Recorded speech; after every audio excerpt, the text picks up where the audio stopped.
ये एक वैरायटी थी जो मैंने आपको बताई कि पेशेंट की इतनी कॉम्प्लिकेटेड स्टेज भी होती है, तब हमें पेशेंट को एकदम से सेटिस्फैक्ट्री रिजल्ट नहीं मिल पाते। पेशेंट बहुत ज़्यादा एक्सपेक्ट करके आता है कि मेरे को 7 डेज़ में 50, 60, 80, 90% का इम्प्रूवमेंट आ जाएगा। बट जब इतने ज़्यादा नुकसान होते हैं, इतनी सारी कंडीशन ख़राब होती है, तो पेशेंट को हमें एश्योर्ड करना होता है और पेशेंट को सबसे पहले उस भ्रम से निकालना होता है कि आपको ऑपरेशन होगा कि नहीं। तो हमने शायद पेशेंट को उस भ्रम से निकाल दिया है। जी नमस्कार। तो आज हम आपको एक पेशेंट की एमआरआई रिपोर्ट दिखाने वाले हैं और उसमें हम आपको पूरा एक्सप्लेनेशन करने वाले हैं कि हम किन किन पॉइंट्स को पेशेंट को समझाते हैं।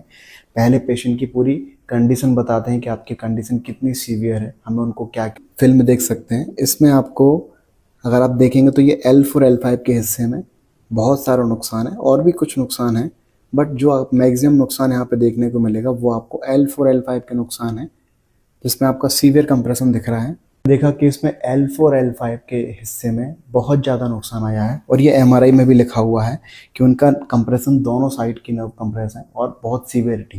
ये सीवियरिटी हमें यहाँ पे ये भी देखनी पड़ती है कि जो कैनल डायमेंशन होते हैं उन दोनों के बीच का हिस्से में जो गैप होता है वो 4.8 mm होता है, जो जनरली 10 से 12 mm का माना जाता है, बट ये 4.8 mm का है। तो ऐसी कैटेगरी में पेशेंट सीवियर कैटेगरी के कंप्रेशन में आ जाता है।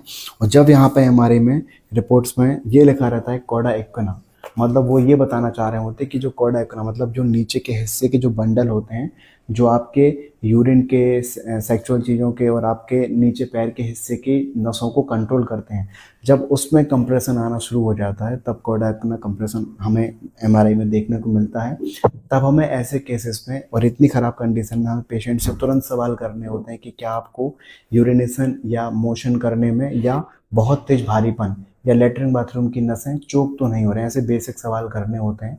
और पेशेंट अगर जैसे बोलता है कि मुझे लेटरिन या बाथरूम करने में कुछ दिक्कत आती है या मुझे रुक जाती है या कभी कभार अनकंट्रोल तरीके से ही होती है, मतलब उसको हम बोलते हैं यूरिन इनकॉन्टिनेंस या न्यूरोजेनिक ब्लैडर, ऐसी शब्द जब बातें होती हैं, जब ऐसे पेशेंट से बातें करके समझ में आती हैं, तब वो एक प्रकार का इमरजेंसी केस बन जाता है, क्योंकि उसमें इतना ज़्यादा प्रेशर नर्व कंप्रेस आपके जो बल्जिंग होती है वो देता है, जिससे आपके नर्व में ज़्यादा डैमेज होना शुरू हो सकता है और बाद में कभी कभार उसको अगर अच्छे से ट्रीट ना किया जाए तो परमानेंट डैमेज भी हो जाता है।